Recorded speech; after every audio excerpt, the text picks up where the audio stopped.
برای اونهایی که نمیدونن دارم میخونم. این یه داستان خواننده‌ای که رفیق مدیر برنامه‌هاش مثل مار بدجنس بود. اون بدون اجازه خواننده آهنگاش رو فروخت.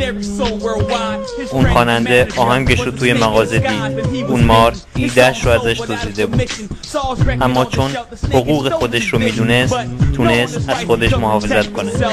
با برخورد عادلانه دادگاه‌های عادل تونست از خودش محافظت کنه.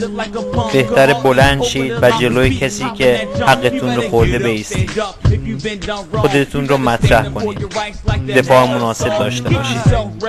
حقوق انسانی خودتون رو بدونید و هیچ وقت تسلیم نشید. نه، هیچ وقت تسلیم نشید. قوانین حقوق بشر، قانون 8. حقوق بشر شما محافظت می شود.